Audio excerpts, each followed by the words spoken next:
దయ్యాలు వేదాలు వల్లించడం అంటే ఎగ్జాక్ట్లీ ఇదే. దయచేసి ఎస్ వీఆర్ కన్సర్న్డ్ అధ్యక్ష. ఈ రోజు రాష్ట్రంలో ఉన్నటువంటి ఉద్యోగుల పట్ల ఈ ప్రభుత్వం చిత్తశుద్ధితో ఉంది. వాళ్ళ కష్టాలన్నింటి కూడా అధ్యక్ష అసోసియేషన్స్తో మా వాళ్ళు రెగ్యులర్గా ఇంటరాక్షన్లో ఉన్నాయి. ఎవరికైనా డెఫినెట్గా ఎక్స్పెక్టేషన్ ఉంటుంది అధ్యక్ష, పిఆర్సీ రావాలి, మాకు ఐఆర్ రావాలి, పెరగాలి అనేటువంటిది ప్రతి ఉద్యోగులకి ఉంటుంది, ఉద్యోగ సంఘాలకి ఉంటుంది, వాళ్ళ మీద ఒత్తిడి ఉంటుంది, ప్రభుత్వం మీద కూడా ఉంటుంది అధ్యక్ష.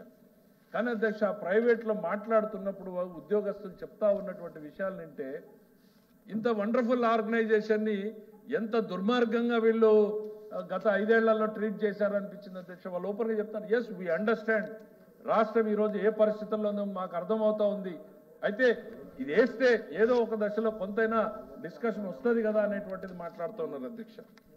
ఇది ఇక ఎన్నికల వాగ్దానాల గురించి మాట్లాడుతున్నారు అధ్యక్ష. మీ ఎన్నికల వాగ్దానాలు మీరు గుర్తుపెట్టుకుని ఉంటే మీకు ఆ పరిస్థితి వచ్చి ఉండేది కాదు.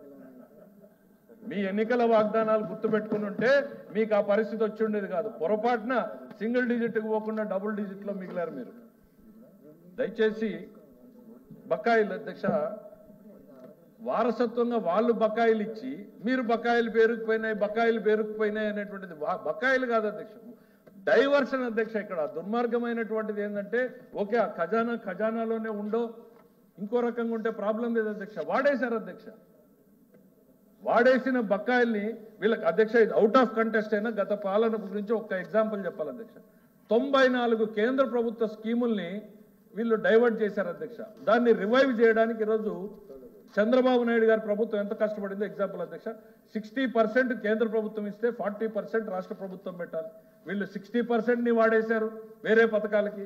ఇవాళ ఒక్కొక్క పథకాన్ని డైవర్ట్ చేయడానికి ఆ 60% ఇవ్వాలి, రాష్ట్ర ప్రభుత్వం పెట్టాల్సిన 40% ఇవ్వాలి. అంటే మొత్తం పథకాన్ని రాష్ట్రం నడుపుకున్నట్టయింది అధ్యక్ష.